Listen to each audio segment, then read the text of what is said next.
चलिए हम लोग अपना क्लास को शुरू करते हैं, है ना। ऑफलाइन और ऑनलाइन दोनों में सबका स्वागत। और कैसा स्वागत? पढ़ने के लिए स्वागत, है ना। अच्छा देखिए, हम लोग जितना पढ़ लिए थे कल महाकाव्य में बताए थे कि हम लोग के यहाँ 2 महाकाव्य हैं, आप लोग को पता है, रामायण और महाभारत। अच्छा एक बात बताइए, रामायण को किसने लिखा है? महर्षि वाल्मीकि। और महाभारत को महर्षि वेदव्यास, है ना। तो इस रामायण में प्रारंभ में श्लोक कितने थे? आप लोग को याद होना चाहिए। क्वेश्चन तो इसी से पूछेगा ना, क्वेश्चन तो इसी से पूछेगा। 12,000 और वर्तमान में 24, है ना, डबल हो गया। तो फिर उसी प्रकार से हमने कहा था कि महाभारत में कितने श्लोक थे, तो आप कहोगे 8,800 श्लोक थे प्रारंभ में, लेकिन वर्तमान में 1,00,000 श्लोक। अच्छा एक बात बताइए, रामायण इसमें, महाभारत में कितने पर्व हैं? पर्व मतलब खंड, कितने खंड? तो 18। आप देख के बोल रहे हो, हम देखे नहीं। अच्छा कहाँ पे हम देखे नहीं। तो उन 18 पर्व यानी खंडों में सबसे महत्वपूर्ण खंड कौन सा है? बोले तो सबसे महत्वपूर्ण खंड या फिर सबसे महत्वपूर्ण पर्व जिसको कहते हैं, इस लैंग्वेज में पर्व कहता है इसको। तो महाभारत के सबसे महत्वपूर्ण पर्व कौन सा है? आप कहोगे भीष्म पर्व, है ना। तो भीष्म पर्व में अर्जुन और श्री कृष्ण के वार्तालाप हैं, और इनको जानते हैं गीता या फिर भगवत गीता कहते हैं। हमने कहा था हमारे न्याय वाला जो स्थल है अर्थात कोर्ट, उस जगह पर इसी गीता के ऊपर हाथ रखकर लोगों को कसम खिलाया होता ताकि आप सच बोलो, है ना। तो चलिए अब हम लोग आते हैं वैदिक काल। आप लोग को पता है वैदिक काल कब से कब तक है? फिर से पूछते हैं, बोलिए वैदिक काल कब से कब तक है? भूल गए?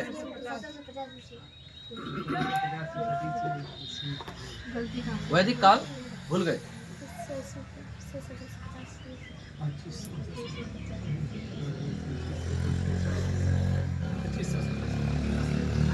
वैदिक काल ये समय है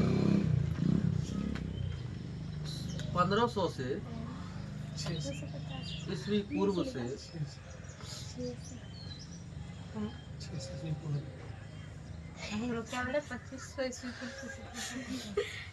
सर ये जो ईसा पूर्व जो लिखाते हैं, तो जैसे 1500 से 600 ईस्वी पूर्व, तो उल्टा होगा ना। हाँ, तो 600 से आया होगा ना, जैसे 601। यही बात है, हमने इस बात को कई बार जिक्र किया कि आपको लगता होगा कि उल्टा क्यों।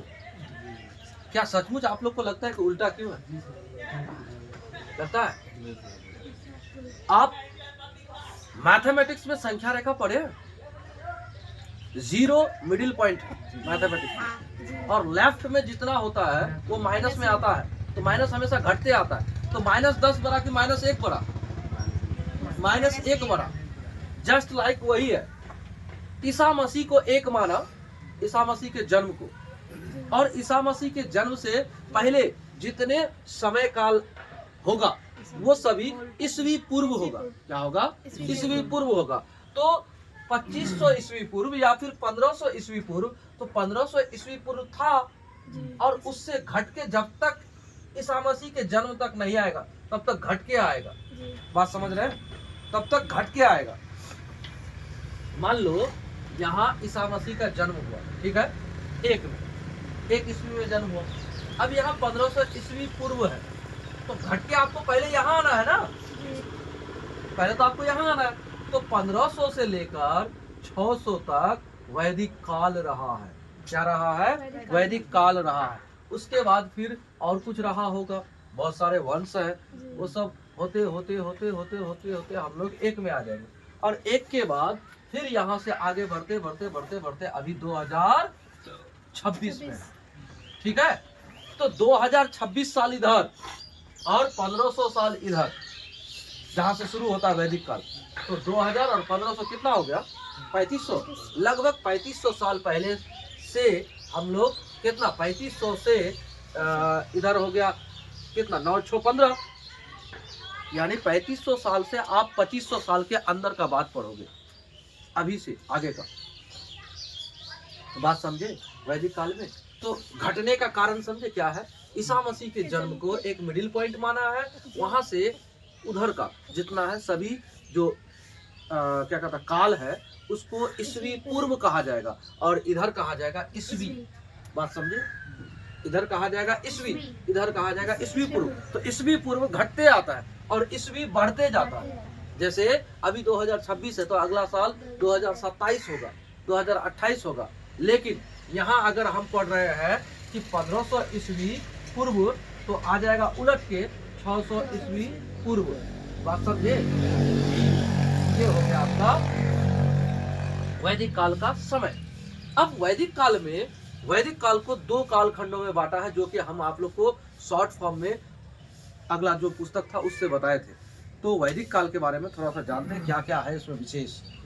सुनिए, काहे कि इसमें लगभग डिटेल्स है, उतना नहीं है, लेकिन एनसीईआरटी में जैसे तो पूरा पुस्तक में एक एक लाइन लिखा हुआ है वैसे नहीं पढ़ेंगे हम लोग, है ना, ये तो फास्ट में पढ़ेंगे। इस काल में वेदों की रचना की गई, अतः इसे वैदिक काल कहा गया। क्यों कहा गया? क्योंकि इसमें वेदों की रचना हुई। यह पूर्णतः ग्रामीण सभ्यता थी। आपको पता होना चाहिए सिंधु घाटी सभ्यता वो शहरी यानी नगरीय थी, लेकिन ये जो वैदिक सभ्यता है या वैदिक काल के लोग ग्रामीण अवस्था में रहते थे, यानी ग्रामीण जीवन जिए हैं। बात समझे? और ग्रामीण जीवन जिए हैं तो इसको ग्रामीण सभ्यता कहे हैं। क्या कहे हैं?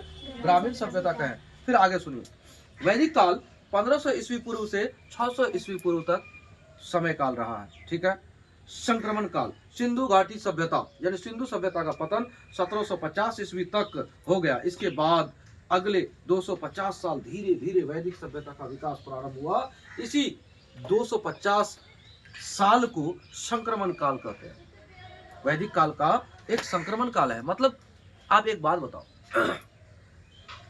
अभी जितने लोग हैं सबको टीका लगता है क्या? सुइया हर 6 महीना में, 3 महीना में? नहीं लगता है। लेकिन एक बच्चे का जन्म से लेकर 9 महीने तक छाड़ोक लेवो आंगनवाड़ी केंद्रों या हॉस्पिटल में टीका टीका टीका। वो टीका क्यों लगाता है? क्योंकि उसको बीमारियों का संक्रमण से बचाया जाए। छोटा होता है तो उसको बचाया जाए।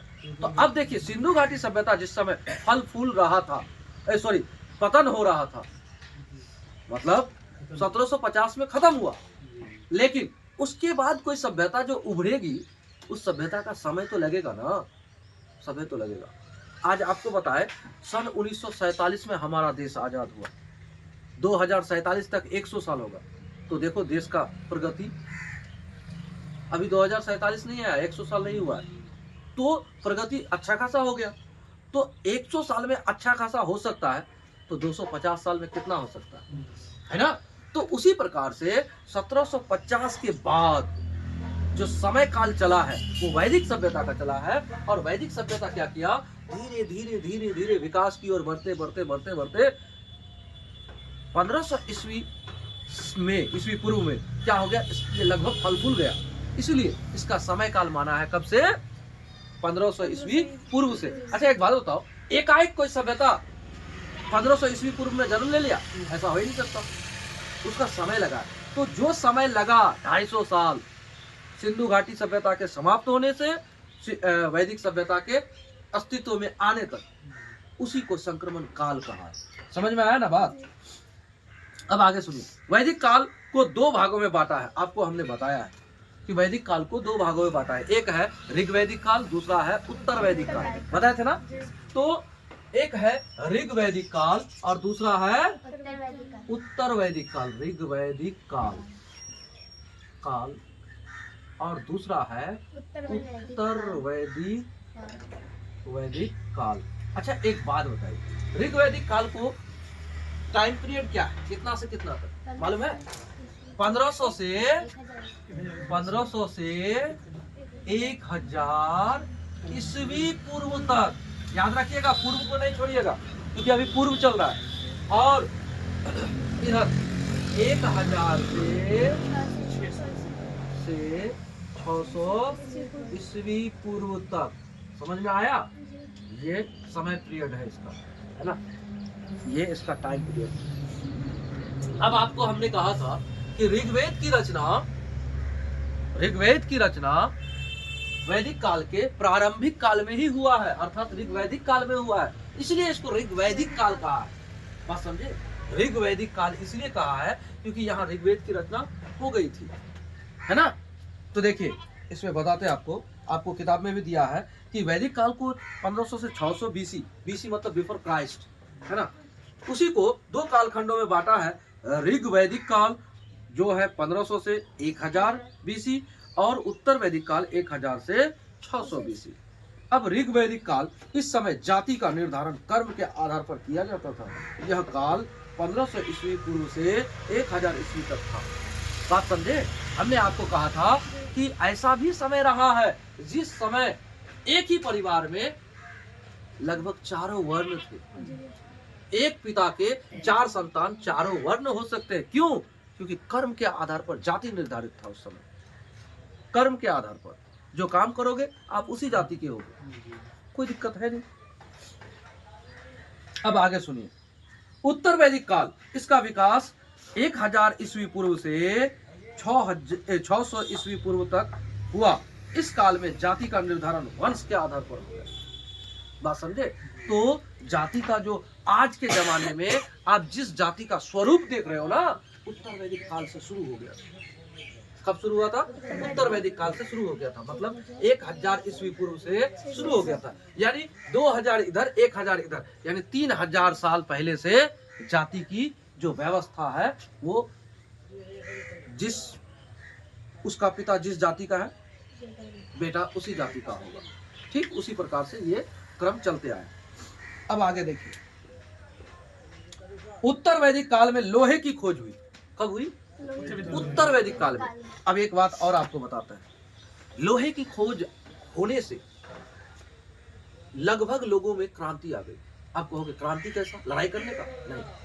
लोहे की खोज होने से उन्होंने हल बनाना शुरू किया, और हल बनाना शुरू किया तो जमीन का जो जुताई है ना वो अच्छा से होना शुरू हुआ। और इससे क्या हुआ? वो लोग फसल बहुत अच्छा उगाते थे, और फसल उगाना शुरू कर दिया अच्छा से, तो हो गया, लोग रहेगा अच्छा से, एक जगह रहेगा। तो क्रांति जैसी वही क्रांति फसलों के रूप में, है ना? आप लोग को आप अच्छा एक बात बताइए, आप लोग कैसा क्रांति समझते हो? लड़ाई करना ही क्रांति है? लड़ाई करना ही होता है। आप लोग को पता होना चाहिए, हरित क्रांति होता है, श्वेत क्रांति होता है ना? पीली क्रांति होता है, रजत क्रांति होता है। अभी आप लोग सब नहीं पढ़े। लेकिन लड़ाई वाला होता है। हाँ नहीं, ये सब क्रांति है। मतलब किसी भी क्षेत्र में आशातीत वृद्धि होना तो क्रांति है, किसी भी क्षेत्र में। अब जिस क्षेत्र में जाओगे उस क्षेत्र में हो जाएगा। अब कहोगे कि फैक्ट्री के मामले में एकदम उत्पादन खूब बढ़ रहा है, हम जितना सोच रहे हैं उससे ज्यादा हो रहा है, यही तो क्रांति है। तो आप कहोगे अगर उद्योग में हुआ तो औद्योगिक क्रांति थी। अगर फसलों में गए तो आप सोच रहे हो कि 10 बीघा खेत लगा लूं, 100 कुंटल होना चाहिए, 10-10 के हिसाब से हो गया 200 से 300 कुंटल। तो आप फिर बाप रे, तो उम्मीद से ज्यादा हो गया। ये फसल में क्रांति हो गया, जिसको आप फसलों में क्रांति जब होता है उसको हरित क्रांति कहते हैं। और ये MS स्वामीनाथन हमारे भारतीय साइंटिस्ट के द्वारा इस क्रांति के वो जनक है, हरित क्रांति के, MS स्वामीनाथन। और उनके द्वारा दिया गया ये क्रांति के कारण आज भारत संपन्न है फसलों में, अनाज का निर्यात करता है दूसरे देशों को। नहीं तो हमारे देश में भी ऐसा स्थिति था, जमीन ज्यादा था, लोग भूखे मरते थे क्योंकि उत्पादन वैसा नहीं हो रहा था। आज के दिन में खूब हो रहा है। इतना छोटा सा पौधा लेके आए हम खरीद के, और इतना छोटा सा पौधा में अमरूद था 2 ये फसलों की क्रांति है और कुछ नहीं है। हमने एक अमरूद का पौधा मंगाया इतना बड़ा, उस अमरूद में बीज ही नहीं है। आप कहोगे अमरूद में बीज नहीं होगा, ऐसा हो ही नहीं सकता, लेकिन होता है। ये हाइब्रिड का कमाल है, ये हाइब्रिड का कमाल है, बीज ही नहीं है। आज भी वीडियो वगैरह में देखे हैं, प्रमाणिक मेरे पास ऐसा ऑथेंटिक बात नहीं है, लेकिन देखे हैं कि चाइना में सीडलेस मैंगो है, यानी आम में बिच्ची नहीं है जिसको हम लोग कहते हैं, वो नहीं है। तो मतलब ये चीज आप कहोगे, मतलब आप कहोगे नहीं ऐसा हो ही नहीं सकता, ऐसा हो सकता है। आप तरबूज का सीजन आ गया लगभग, आप तरबूज को देखना, ऐसा ऐसा तरबूज होगा जिसमें बीज जो है ना बहुत कम होगा। उसका कारण समझते हो? वो हाइब्रिड का कमाल है। और वो हाइब्रिड जिसको आप संकर नस्ल कहते हो ना, वो क्रांति का ही तो देन है ना। तो चलिए आगे हम लोग फिर दूसरा टॉपिक चले जाएंगे, नहीं तो, है ना। टॉपिक बदलना नहीं है। अब आते हैं, भारत में लोहे का प्रचलन पहली बार 1000 ईस्वी पूर्व में आरंभ माना जाता है। वर्तमान में भारत में लोहे का पहला साक्ष्य अतरंजी खेरा में देखने को मिला है। अतरंजी खेरा एक जगह है, भारत का साइट्स है, जिस जगह पर वर्तमान में खोदने पर साक्ष्य प्राप्त हुआ कि भाई सबसे पहले लोहे का जो फैक्ट्री या कारखाना लगाया था, तो कहाँ लगाया था? अतरंजी खेरा में लगाया था। वर्तमान में, अच्छा ये जो बोल दिए, वैदिक समाज के निर्माता आर्य थे। कौन थे? हम बताए थे आप लोग को कि जो लोग वैदिक समाज का निर्माण किए वो लोग आर्य कहलाए। और आर्य कहलाए, इनके बारे में कहा जाता है कि आर्य लोग भारत के नहीं थे। ये लोग देखो, कोई कहता है आर्कटिक वृत्त से आए, कोई कहता है कि यूनान के तरफ से आए, कोई कहता है कि मध्य एशिया से आए, ठीक है, ऐसे बोलता है। तो ज्यादा से ज्यादा प्रमाणिक बात है कि नहीं ये मध्य एशिया से है। तो मैक्स मुलर जी कहते हैं कि मध्य एशिया से आया है, और इस बात को प्रमाणिकता भी मिला है कि मध्य एशिया के लोग और ये जो आर्य लोग, जो लोग यहाँ आए थे, वो लोग का साइज, कद काठी, चेहरे का मिलान, या फिर उनका ये कहो जीन यानी डीएनए, उसका जो मिलान हुआ, तो कहता है नहीं ये लोग सब मध्य एशिया से ही आए। तो जिस जमाने में आए उस जमाने में भारतीय भी तो कुछ लोग थे, ऐसा तो नहीं यहाँ लोग नहीं थे, यहाँ भी तो कुछ लोग रहे होंगे। तो जो लोग यहाँ रहे उन लोगों को अनार्य कहा गया, और जो लोग उधर से आए उसको आर्य कहा गया। उस समय 2 वर्ण था, आर्य और अनार्य।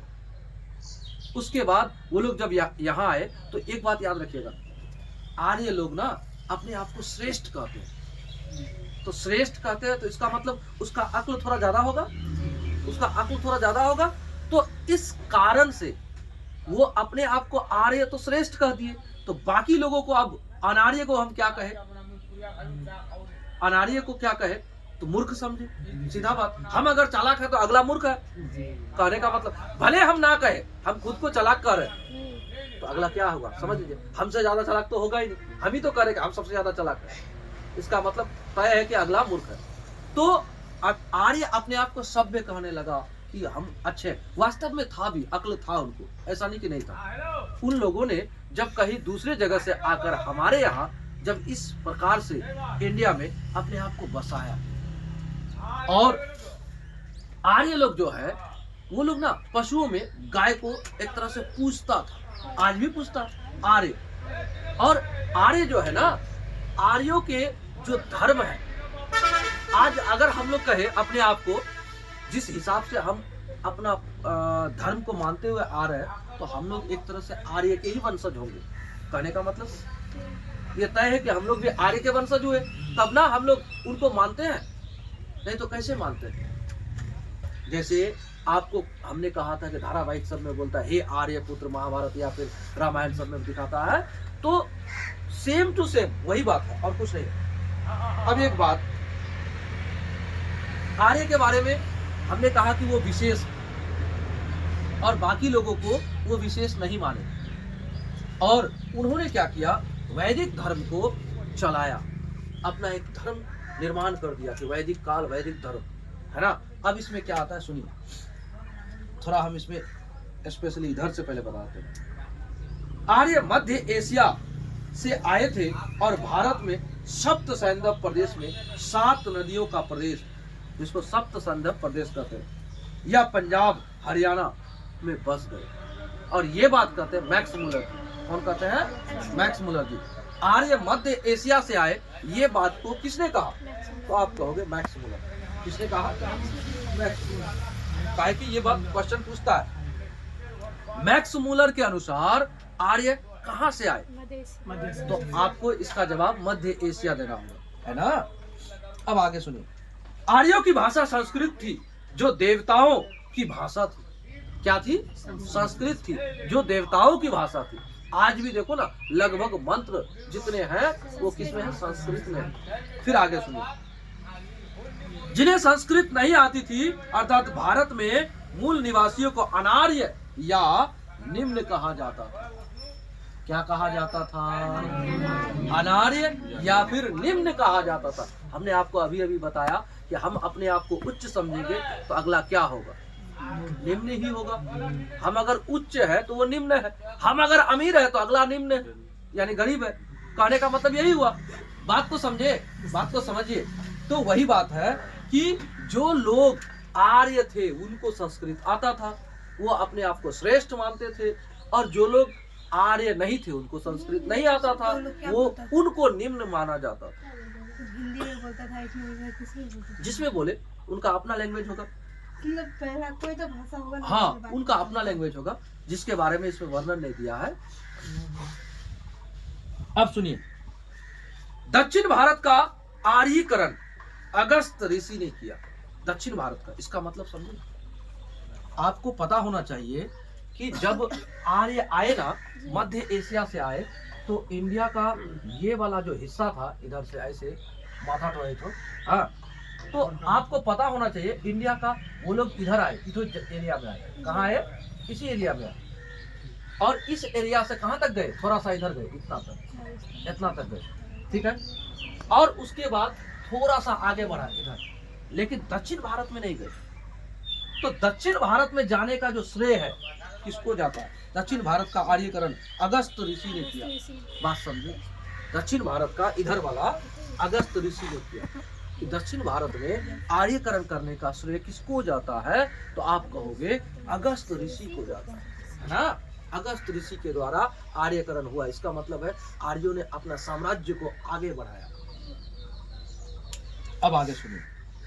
उत्तर भारत का आर्यीकरण राजा विदेह के पुरोहित पंडित गौतम राहु गण ने किया, किंतु ये गंगा नदी को पार करके पटना नहीं पहुंच पाए।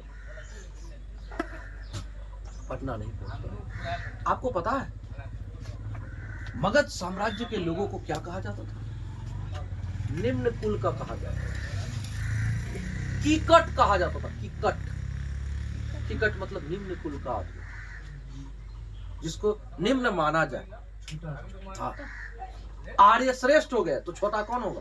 तो उनको कीकट कहा, वो क्योंकि नहीं पहुंच पाया था, अपना साम्राज्य विस्तार नहीं कर पाया था, आया ही नहीं, गंगा नदी पार करके पटना तक नहीं आया। तो इन लोग को, हमको, हम जब ट्रेन से आ रहे थे, कहां से उत्तराखंड से, उत्तराखंड इसी बार हम घूम के आए, ऋषिकेश उत्तराखंड से हम क्या किए, थोड़ा पानी लेके आए। तो हमको एक आदमी बंगाली मिल गए, बंगाल के, ट्रेन में। हमको कहता क्या है सब? हम बोले गंगा जल है। कहता ये अपवित्र हो गया। हम बोले कैसे? तो बोलता जैसे गाड़ी आपका पटना घुसा ना मगध साम्राज्य में, तो ये अपवित्र हो गया। हम बोले क्यों? बोलता आप शास्त्रों को पढ़ लीजिए। हम बोले वाह। और हकीकत है उन लोगों ने मगध साम्राज्य को कीकट कहा है। उस क्षेत्र को कहा जाता है कि गंगा का जो जल है ना, हर जगह का पवित्र बोले नहीं होता, पटना का बोले लोग नहीं उठाता है।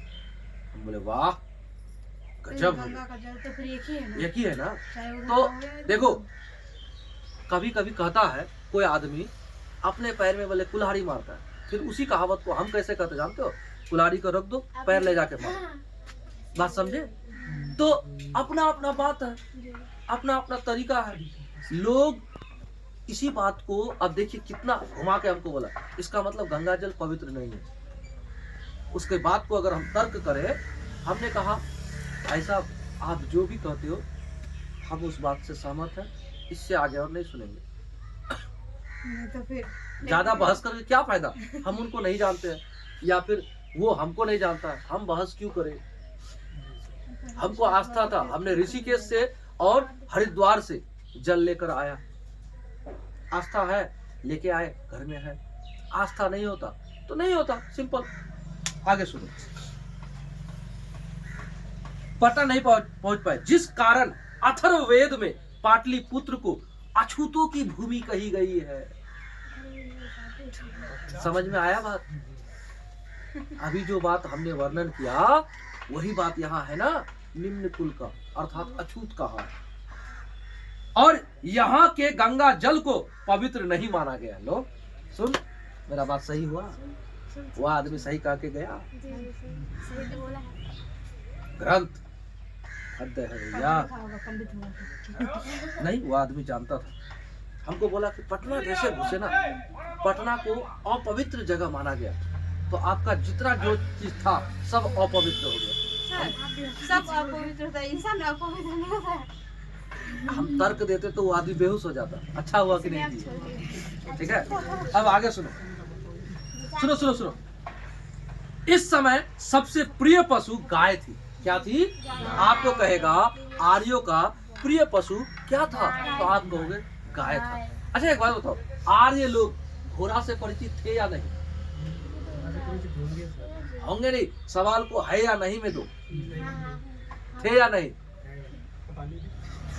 थे। अगर नहीं थे तो युद्धों में घोड़ा का रथ कैसे चलता था? लेकिन सिंधु घाटी सभ्यता के लोग घोड़ा से परिचित नहीं थे। क्वेश्चन को समझिए, क्वेश्चन घूमेगा। आपको ऐसा पूछा जा सकता है, सिंधु सभ्यता के लोग निम्न में से किन पशुओं से परिचित नहीं थे? या फिर सबसे प्रिय पशु किसका, वैदिक सभ्यता का कौन सा है? घोड़ा? गाय। गाय के लिए तो बड़का बड़का युद्ध लड़ा है लोग। हाँ, क्या बोलती है? हाँ, गाय के लिए भयंकर भयंकर युद्ध। गाय के लिए अभी किताब में होगा, देखिए बताते हैं। राजा का मुख्य कार्य गाय के लिए युद्ध करना। सुन लिए बात, गाय के लिए युद्ध करना। अब सुनिए, जो समृद्धि का संकेत थी, गाय की हत्या करने पर मृत्यु दंड दिया जाता था। सुनिएगा, गाय का हत्या करने पर मृत्यु दंड दिया जाता था। अब इस बात पर हम आप लोग को एक बात कहते हैं, थोड़ा किताब से हटके 2-4 मिनट बात कर ले। हमारे देश पर गाय की राजनीति चल रही है, आपको पता है? तो इस पर चर्चा हो जाए थोड़ा सा, क्योंकि आंख खोलना ना, ऐसे आंख खोलने से आंख नहीं खुलता है, तर्क करोगे तो आंख खुलेगा। तो आंख खोलने का हम आपको एक बात बताते हैं, सुनिए।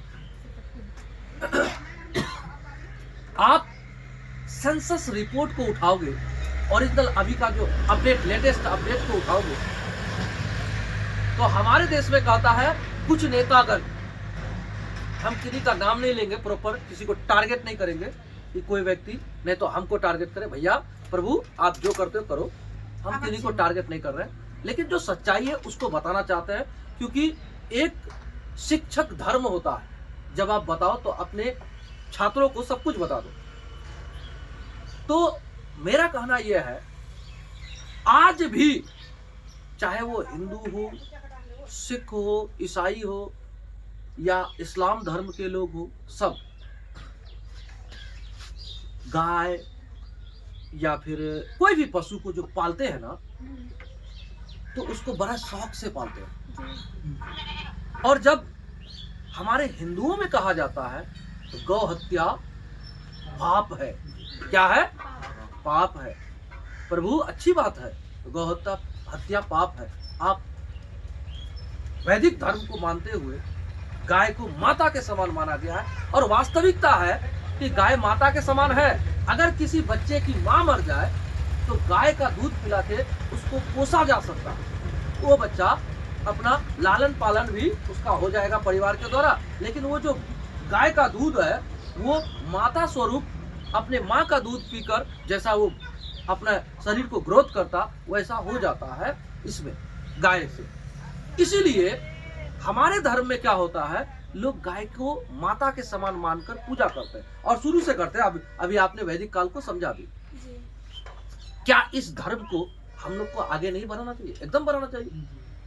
लेकिन सवाल उस समय खड़ा होता है जिस समय हमारी गाय थोड़ा दूध ना दे या फिर लात मारने लग जाए दूध को दूहने के समय, या फिर उसका थोड़ा उम्र हो जाए, दूध कम मिले, तो हम लोग बड़े बेशर्म होकर वैसे व्यक्ति के पास बेचते हैं जो ज्यादा पैसा देगा। और इसलिए बेचते हैं ताकि पैसा मिल जाए। उस समय हम ये नहीं देखते कि गाय को ले जाकर वो करेगा क्या। जरा आप ये बात को सोचे, हम सोचे हैं, गौर कीजिए बात को। जो आदमी पैसे लेकर गाय को बेच दिया, वो आदमी उस गाय को करता क्या है? जस्ट लॉजिकली सोचिए। यदि हम उसको मां मानते हैं, यदि हम गाय का रक्षक बनते हैं, तो फिर उसके अंत समय तक बनिए ना। क्या अपने माता को भी आप उस तरह से, जिसको आप माता कहते हो, गाय को एक तरफ माता कहते हो और एक तरफ बेचकर फिर उसका पैसा लेकर उसको कटने के लिए छोड़ देते हो? हम अपने माताओं को कटने के लिए छोड़ेंगे क्या? तो फिर ऐसा दोहरा नीति हमारे अंदर में क्यों?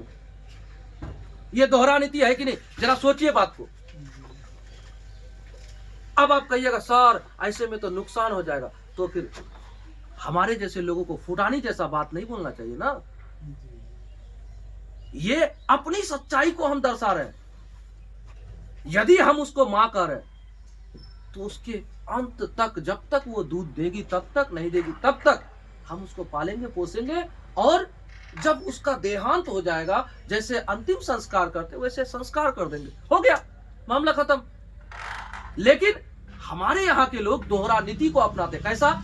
जब तक गाय दूध दे रही है तो ठीक है, माता है माता है माता है। जैसे लात मारना शुरू की, या बेच रहे कार लिखी बेचू तो बोले फन्नाडो पैकार ली बेचू आप बेसी टका दी, और फन्नाडो पैकार करे से की बोलिए तो क्या करता है वो? आपको जो ज्यादा पैसा दिया वो करता क्या है? कहीं ना कहीं ले आके वो कटवा देता होगा या बेचकर कुछ ना कुछ तो करता होगा। हम अब ये बात नहीं कहेंगे क्या करता है, चलिए परफेक्टली क्यों बोले, लेकिन ये सच्चाई बहुत दर्द देता है।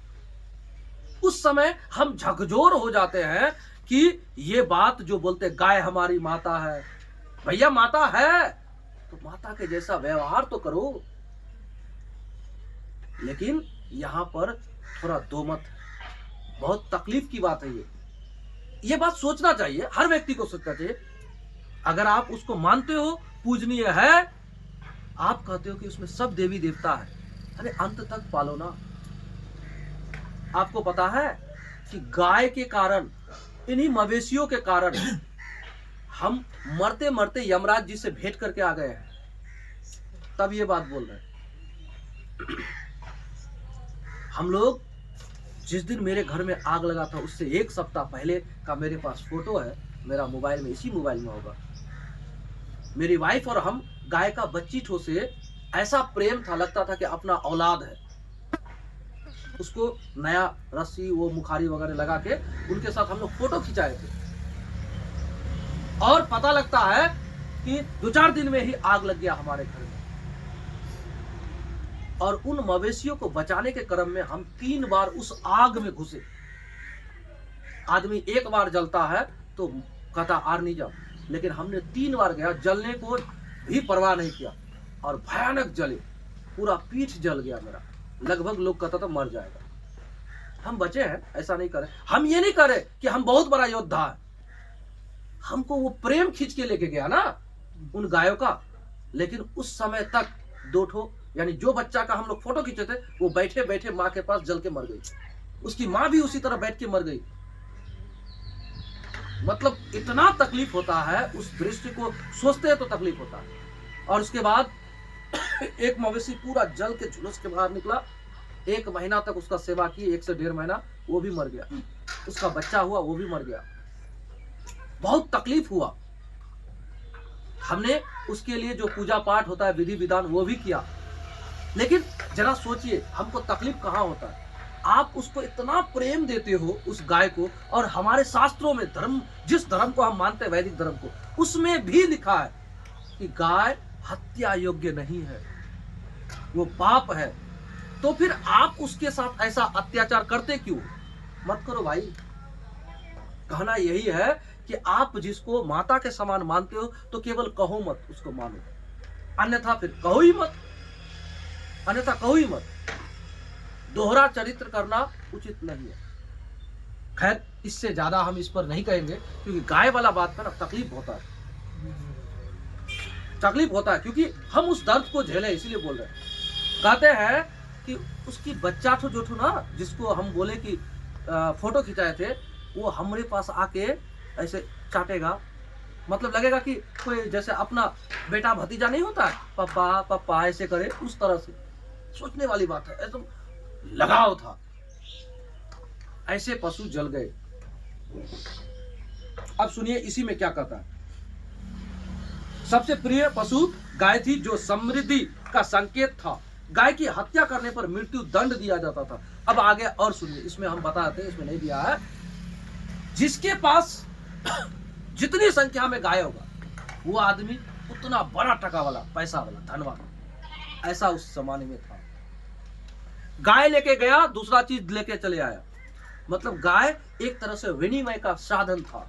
जैसे आज हम पैसा ले जाते हैं और सामान खरीद के ले आते हैं, तो कोई सामान हमको खरीदना है तो गाय ले जाके दिए और लेकर चले आए दूसरा सामान। ऐसा होता था। अर्थात गाय उस समय इतना बहुमूल्य था कि वो वस्तु विनिमय का भी काम कर रहा था, यानी विनिमय में काम दे रहा था। यानी एक सामान दो, दूसरा सामान लो, उसको वस्तु विनिमय कहता है। तो गाय को दो और दूसरा सामान लेके आओ, तो अर्थात ये विनिमय हुआ ना, ठीक है ना।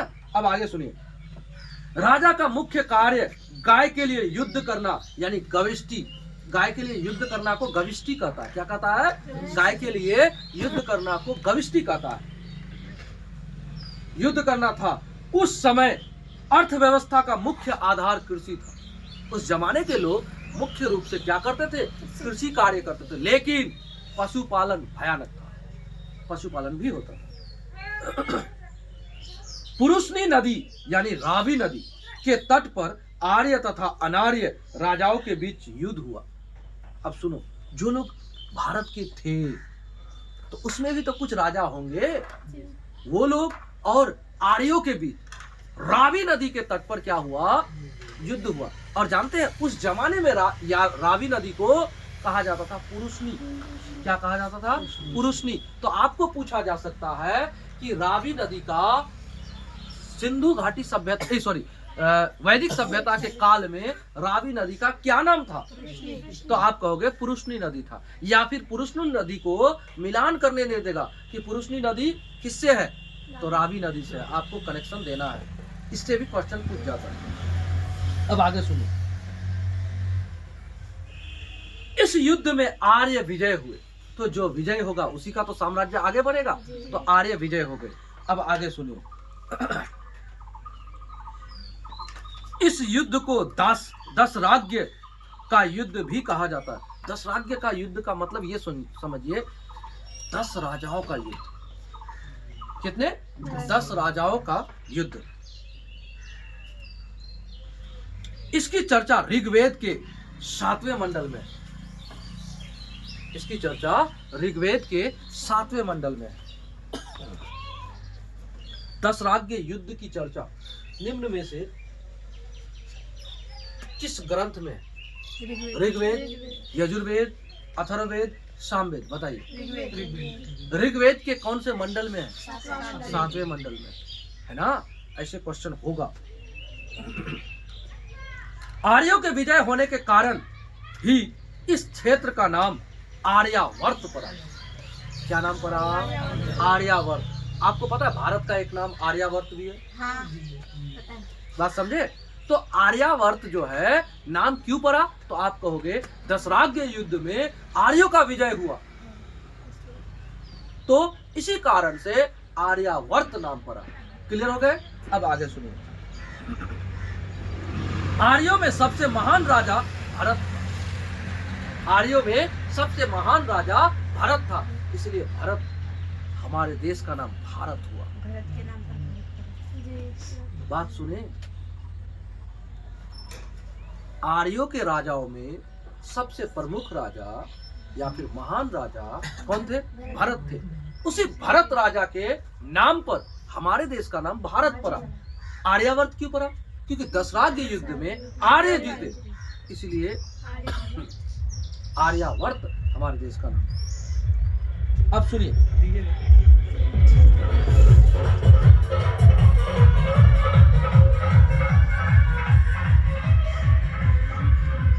अब सुनिए, जिसके नाम पर आर्यावर्त का नाम भारत रखा गया, यानी हमने जो बात आपको पहले बता दिया वो बात है। चलिए अब आते हैं, जितना बातों को आपने जाना उसके बाद आता है वैदिक काल की वर्ण व्यवस्था। वैदिक काल की वर्ण व्यवस्था, तो आपको पता होना चाहिए वर्ण व्यवस्था में वैदिक काल में क्या कहा गया है कि भगवान ब्रह्मा से 4 संतान की उत्पत्ति हुई। जो मुख से पैदा हो गया उसको ब्राह्मण कहते हैं, जो भुजा से पैदा हुआ उसको क्षत्रिय कहते हैं, यानी क्षत्रिय जो लड़ेगा। जो जंघा से पैदा हुआ उसको वैश्य कहते हैं, और जो पैरों से पैदा हुआ उसको शूद्र कहते हैं। कौन कहा? वैदिक काल की वर्ण व्यवस्था में ये बात है, समझ गए? अब कहता है जो शूद्र का कार्य है ना, हमने आपको अभी अभी काम बताया कि जो मुख से पैदा हुआ तो वो ब्राह्मण हुआ, तो उसका काम है अपने समाज के लोगों को शिक्षा दीक्षा देना, अर्थात वो खुद पढ़ेगा और आपको उपदेश देगा। उसका काम यही है, अर्थात पूजा पाठ कराना, उपदेश देना। आप ये एक चीज गौर करते हो, जब आपके घरों में पूजा पाठ होता है, अगर आप पंडित जी को बुलाते हैं तो पंडित जी क्या करते हैं, आपको ग्रंथों का जो जानकारियां है उसको भी देने का प्रयास करते हैं। और कुछ लोग हमारे समाज के बोलते भी है, पंडित जी कुछ और कुछ बताइए, तो पंडित जी फिर बताना शुरू करते हैं। तो उनका काम शुरू से यही रहा है ना। उसके बाद आता है ब्राह्मण, के बाद आता है क्षत्रिय, जो सेना में जाएगा, जो रक्षा का काम करेगा, वो सेना में जाएगा, क्षत्रिय होगा। वैश्य, उसका काम है व्यापार वाणिज्य करना, वो वैश्य होगा। और उसके बाद है शूद्र, तो शूद्र का काम है अन्य जो 3 वर्ण आपने सुना, ब्राह्मण, क्षत्रिय और वैश्य, ये तीनों वर्णों का सेवा वाला काम करना। इन तीनों वर्णों का क्या करना? सेवा वाला काम करना। अब कहता है वैदिक काल में समाज को 4 वर्गों में बांटा गया है। अब इसमें जो डिटेल्स है उसको सुनिए। ब्राह्मण ये पूजा पाठ तथा शिक्षा दीक्षा का कार्य करते थे, इनकी संख्या सबसे कम थी। क्या थी? सबसे कम थी। क्षत्रिय ये रक्षा का कार्य करते थे, अर्थात सैनिक होते थे, इनकी संख्या वैश्य से कम थी, मतलब वैश्य से कम थी। अब आता है वैश्य, व्यवसाय, ये व्यवसाय करते थे, इनकी संख्या शूद्र से कम थी। सबसे ज्यादा कौन होगा? शूद्र होगा। अब आगे सुनिए, शूद्र ये दूसरों के यहाँ सेवा करते थे, अर्थात नौकरी करते थे, इनकी संख्या सर्वाधिक थी। वैदिक काल की सामाजिक जीवन, अब आप जानिए कि उस जमाने में सामाजिक जीवन कैसा था। जब आप उस जमाने के सामाजिक जीवन को जानिएगा ना, तो आपको थोड़ा बहुत तो एहसास होगा कि क्या गलत था, क्या सही था। इससे डिटेल्स में पढ़िएगा तो ओरिजिनल एनसीईआरटी को पेज बाय पेज पढ़िएगा, तब जाके आपको मिलेगा। लेकिन इसमें थोड़ा सा शॉर्ट किया हुआ है, सभी बातों को एक जगह संकलित करोगे ना, तो इस किताब को इसका 4 गुना 5 गुना करोगे तब भी मिलेगा। क्योंकि आप 6 क्लास से लेकर 12 तक का एनसीईआरटी को, इतिहास को रखिए, हमको लगता है इतना चौड़ा हो जाएगा, ऊंचा हो जाएगा, उतना पढ़ना पड़ेगा तब जाके होगा। और ये पुस्तक सोचिए इतना। अब सुनिए, सामाजिक जीवन, वैदिक काल में जीवन को 4 आश्रमों यानी अवस्थाओं में बांटा गया। हमने आपको 4 आश्रम बताया। लगभग 100 साल एक व्यक्ति का उम्र माना गया, 25-25-25 करके 4 बार, अर्थात 4 आश्रम माना गया कि 4 आश्रम थे। अब सुनिए, जन्म से 5 वर्ष की अवस्था को बाल्यावस्था, या शिशु अवस्था, हाँ, और उसके बाद कहता है शिशु अवस्था कहा गया, इसके बाद जीवन की 4 अवस्थाएं प्रारंभ हो जाती है। ये जो 5 वर्ष की अवस्था है उसके बाद का उम्र 4 अवस्था में बांट दिया। कहता है 5 से 25 वर्ष यह विद्यार्थी अवस्था था। कैसा अवस्था था? विद्यार्थी अवस्था था, जिसको ब्रह्मचर्य कहते हैं। अब कहता है इसमें जंगल से गुरु से शिक्षा ली जाती थी। कहां से? जंगल से। जा बेटा जा, जंगलों जाए रहो 25 साल तक। उसके बाद सुनिए, विद्यार्थी गुरु के साथ ही रहता था। विद्यार्थी गुरु के साथ ही रहता था। अब आता है गृहस्थ जीवन। अब आता है, इसका मतलब समझ लो, उस जमाने में लड़कियां नहीं पढ़ा करती। इसका मतलब वही होगा ना, जाएगा तो बेटा ही जाएगा बाहर, जंगल में भेज देगा। अब आगे सुनिए, अब आता है गृहस्थ जीवन 25 से 50 वर्ष। इसमें विवाह तथा पारिवारिक जीवन का निर्वहन किया जाता था। आज के जमाने में लड़कियों का विवाह 12 साल, 13 साल, 15 साल में कर दिया जाता है, और इसी को रोकने के लिए बाल विवाह निषेध अधिनियम आया है, ताकि 18 वर्ष से पहले किसी लड़कियों का विवाह ना हो। अगर ऐसा समाज में हो तो आप चाइल्ड हेल्पलाइन में कॉल करके अगर आप कह देते हो तो वैसी समाज में कुरीति है, ये एक तरह का लड़कियों के साथ ये अन्याय है जो रोक दिया जाएगा। और 18 वर्ष से अधिक उम्र के लड़कियों को विवाह का मतलब, अगर विवाह करा दिया जाए तो उसके बाद उसका शरीर में किसी प्रकार का इफेक्ट नहीं पड़ेगा। और वास्तविक उम्र जो है, देखिए यहां पर क्या दिया है। उस जमाने में क्या होता था, 25 के बाद अगर किसी लड़की का या किसी लड़के का 25 वर्ष के बाद विवाह हो जाए तो उसका शरीर ना झटकता है, ना किसी प्रकार का उसमें दुष्प्रभाव पड़ता है। ये सच्चाई है। लेकिन अगर जो कम एज में जिसका विवाह हो जाए, आप देखना उसका उम्र ज्यादा नहीं है, लॉन्ग टाइम नहीं जिएगी वो ना, बीमारियों का घर हो जाएगा उसका घर, उसका शरीर। तो चलिए आगे सुनिए। फिर आता है वानप्रस्थ, यानी 50 से 75 वर्ष।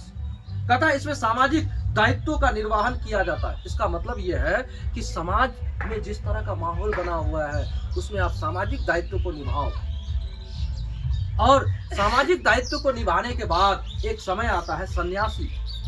अब सन्यासी जीवन क्या है? 75 के बाद का उम्र, 75 वर्ष के बाद की अवस्था थी। इसमें धार्मिक क्रियाकलापों को किया जाता था। मतलब आप धर्म शास्त्र वगैरह में लग जाओ और धर्म को ही लेकर आगे बढ़ो, अपने धर्म को फैलाओ। अब आता है वैदिक काल की नदियां। इससे सवाल तो पूछता है, इससे सवाल हर एग्जाम वाले अगर वैदिक काल को देखता है तो इससे सवाल पूछता है। क्या पूछेगा बताते हैं। प्राचीनतम नाम और दिया है आधुनिक नाम। जैसे सिंधु का नाम सिंधु था, अभी जो सिंधु है उसका नाम पहले सिंधु ही था। जैसे झेलम, अभी जिस नदी को हम झेलम कहते हैं, उस जमाने में वैदिक सभ्यता के समय में या वैदिक काल में उसका नाम था वितस्ता। क्या नाम था? वितस्ता।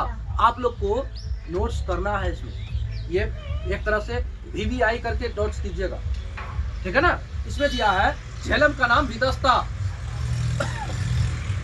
चिनाब का नाम है अस्कनी। चिनाब का नाम क्या है? अस्कनी। और उसके बाद है रावी का नाम है पुरुषनी, अभी अभी बताया था हमने। उसके बाद सतलुज का नाम है सतुद्री, सतलुज का नाम है सतुद्री।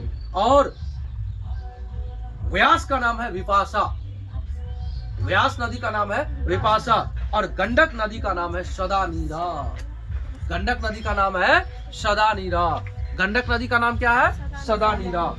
अब कहता वैदिक साहित्य में सर्वाधिक चर्चा सिंधु नदी की है, क्योंकि यह सबसे महत्वपूर्ण नदी थी। वैदिक साहित्य में सबसे ज्यादा अगर किसी का चर्चा हुआ है तो वो नदी का नाम है सिंधु। जबकि सिंधु नदी तो सैंधव सभ्यता यानी सिंधु घाटी सभ्यता में होना चाहिए, नहीं, इसमें भी सर्वाधिक चर्चा हुआ इसका। और एक बात पता है, गंगा का कितना बार चर्चा हुआ? एक बार। जिसको आज के दिन में हम लोग बढ़ चढ़ के सबसे ज्यादा गंगा करते हैं। जी हम लोग मतलब हम नहीं करते भाई, हम गंगा के बहुत दूर है, हम नहीं करते। हमारे जैसे लोग, हमारे भारतीय लोग गंगा को गंगा मैया कहते हैं, लेकिन गंगा मैया में गंदगी का प्रवाह इतना करते हैं, इतना करते हैं कि गंगा आज गंदगी की ओर बढ़ रही है। हमारी सरकार उसको सफाई करने में बहुत रुपए खर्च करती है हर वर्ष। अभी फिलहाल पिछले 2025-26 का जो वित्तीय वर्ष था, उसमें लगभग 500 करोड़ रुपया खर्च हुआ गंगा को सफाई करने में। आप कहोगे कि कैसे सफाई करता है सर? तो उसमें जाली लगाकर, नाव लगाकर क्या करता है, एक तरफ से पूरा जितना कचरा रहता है उसको सफाई करता है। दुर्भाग्य है कि हम लोग उसको गंदा करते हैं, जबकि उसके पानी को भारत में पिया जाता है। आज भी पिया जाता है, ऐसे नहीं कि नहीं पिया जाता, आज भी पिया जाता है। उसको प्यूरिफाई करके मशीन से उसको बोतल बंद पानी में बदलकर आज भी पिया जाता है। आप पटना जाते हो, पटना के आसपास जितना जल पीते हो बोतल वाला, वो लगभग वही रहता है। और अगर आप दिल्ली जाओगे तो दिल्ली में यमुना की पानी को पिया जाता है। और दिल्ली में जो है यमुना नदी को अगर आप देख लेंगे तो दिल्ली में एक दिन भी नहीं रुकिएगा, क्योंकि दिल्ली के सभी घरों में उसी यमुना का पानी जाता है। हमार दाल तो अच्छा है, लेकिन यमुना का पानी तो अच्छा नहीं है दिल्ली में। क्या बोले, सुने कुछ? और उसी टाइप का पानी को प्यूरिफाई करके करके करके क्या करता है, उसको सभी के घरों में भेजता है। घर में? हाँ, पाइपलाइन द्वारा सबके घर जाता है दिल्ली में। मतलब वहाँ के लोग कहते हैं हम लोग खाली बरस करते हैं, दैनिक कार्य करते हैं, लेकिन पीते नहीं। पानी का वो अलग से पानी को मंगा के पीता है। अब कहाँ से मंगाता वो लोग? घरों में सप्लाई, लेकिन उसी यमुना का पानी है। बहुत बुरा है।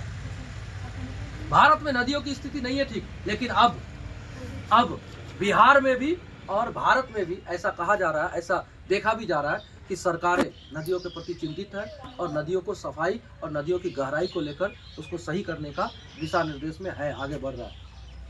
अभी आपको पता होना चाहिए कि कोसी नदी से एक डैम है वहाँ पर, कोसी नदी पर क्या कहता है, सुपौल जिला में। तो वहाँ से क्या करेगा, वहाँ से नहर चीरेगा और चीरते हुए जितना सब नदी इधर है वहाँ से लेकर हमारे महानंदा तक सभी नदियों में उसका जल को प्रवाहित कर देगा, ताकि कोसी के चलते जो बाढ़ उधर आता है उस इलाके में, सहरसा और क्या कहता है मधेपुरा, सुपौल, ये सब डूब जाता है, पूरा बर्बाद हो जाता है। वो सब नहीं होगा। जब पानी खूब बढ़ेगा उस पानी को इधर से डाइवर्ट करके सभी नदियों में दे देगा, ताकि सभी नदियों के माध्यम से निकल जाए और सभी नदियों का चिराव और उसका जो जहाँ जहाँ नदियाँ हुई क्या है, नदियों की जो गहराई थी ना पहले इतना थी, मान लो तो हम अगर वृक्ष काटते, नया अगर रोड बनाते हैं तो उससे मिट्टी बहकर चले जाता है नदियों में, तो नदी का जो जल स्तर है ऊपर उठ जाता है। नदी का गहराई कम हो गया तो जल स्तर ऊपर उठ गया, तो उससे पानी फैल जाएगा इलाके में, उसी से तो होता है बाढ़। या अगर वो पानी अगर नदी के गहराई होते हुए निकल जाए तो बाढ़ होगा ही नहीं। बात समझे? यही बात। तो चलिए आगे चल के शायद सरकार सोचे पीना चाहिए ऐसा पीना चाहिए, हम तो पीते हैं। अरे वो प्यूरिफाइड होता है, ये थोड़े कि गलत है, प्यूरिफाइड। नहीं, हम आपको जो यहाँ का बोले ना, यमुना दिल्ली का जो बात बोले वो वास्तविक बात बोले, एक्चुअल एकदम ओरिजिनल हमने देख कर आया है। नदी का स्थिति वहाँ एक कुछ अच्छा नहीं है। मतलब ये समझो कि हमारे यहाँ के नाले का पानी जिस तरह से जाता ना, नाला से बदतर हो गया दिल्ली का, मतलब यमुना नदी का गंदगी इतना खराब है।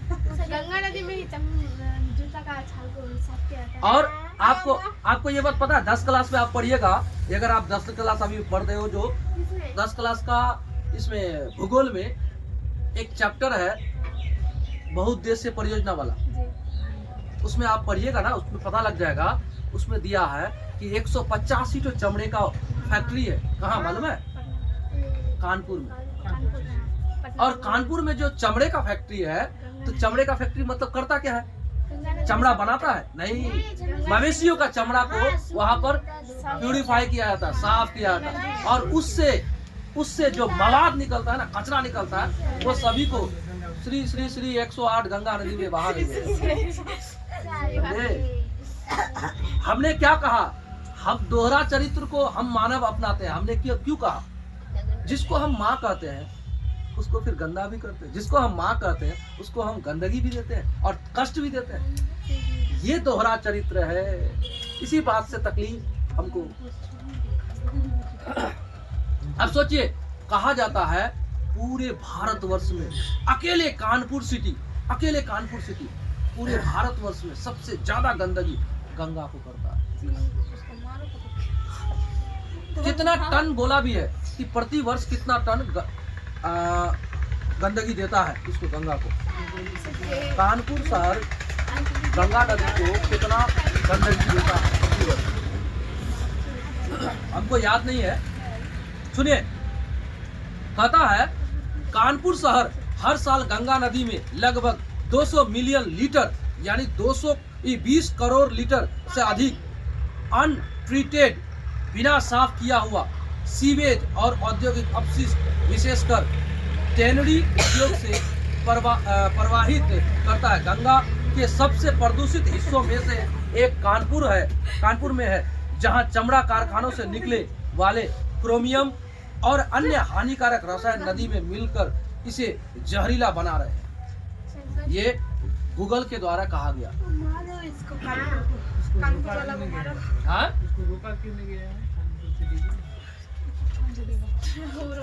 आप और हम चमड़े का जूता, चमड़े का बेल्ट वो पसंद करते हैं। आप और हम चमड़े का जूता और चमड़े का बेल्ट पसंद करते हैं और कहते हैं मवेशी का हत्या मत करो। ले, कहाँ से आएगा? सर चप्पल बेल्ट सब पहनना बंद करो। आगे ना बात, पॉइंट यही है। आप और हम चमड़े का जूता पसंद करते हैं, फिर कहते हैं मवेशी को हत्या मत करो। कहाँ से मिलेगा? तो सरकार दोनों चीज के पक्ष को देखते हुए आगे बढ़ती है। आगे बढ़िए। एक तरफ सही है तो एक तरफ गलत है। अब आता है वैदिक काल के देवता। थोड़ा सा और कुछ देर में समाप्त करेंगे, इसको सुन लीजिए। वैदिक काल के देवता, तो वैदिक काल के देवता के बारे में क्या कहा है? इंद्र, यह सबसे महत्वपूर्ण थे। यानी वैदिक काल में इंद्र जो है, इंद्र को देवता कहा गया, तो इंद्र देवता सबसे महत्वपूर्ण थे। और कहा जाता है इसकी चर्चा 250 बार हुई है। कितना बार? 250 बार। इन्हें युद्ध तथा वर्षा का देवता कहा जाता है। इन्हें पुरंदर भी कहते हैं। क्या कहते हैं? पुरंदर। देखिए, इंद्र से कई क्वेश्चन बना। वैदिक सभ्यता में सबसे महत्वपूर्ण देवता कौन? इंद्र। किसका देवता? तो युद्ध का और वर्षा का। फिर उसमें आता है इसकी चर्चा कितना बार हुआ है? तो 250 बार। और कहते हैं इसे पुरंदर भी कहते हैं। इसके बाद आता है अग्नि देवता। इसका चर्चा हुआ है मात्र 200 बार। इसका मतलब इंद्र के बाद सबसे प्रमुख देवता अग्नि। कहते हैं इसकी चर्चा 200 बार की गई है। उसके बाद आता है वरुण। वरुण वायु के देवता है। किसके देवता है? वायु के देवता है। उसके बाद आता है सोम, ये जंगल के देवता है। उसके बाद आता है मारुत, जो तूफान के देवता है। और उसके बाद आता है रुद्र, यह सबसे क्रोध वाले देवता है, गुस्सा वाला। उसके बाद कहते हैं इन्हें पशुओं की देवता भी कहते हैं। क्या कहते हैं? इन्हें पशुओं के देवता भी कहते हैं। और बाद में जानते हो, वैदिक सभ्यता में जो लोग अपने आप को बहुत अच्छा वर्ण के मानते हैं, वो लोग इसको रुद्र देवता को मानना ही छोड़ दिए। वो कहे कि ये पशु वाला देवता है ना, ये शूद्र का देवता है। वो लोग चालाक, शूद्र लोग बेवकूफ। इसीलिए अब सुनिए, विष्णु संरक्षक एवं पालन करता। विष्णु क्या थे?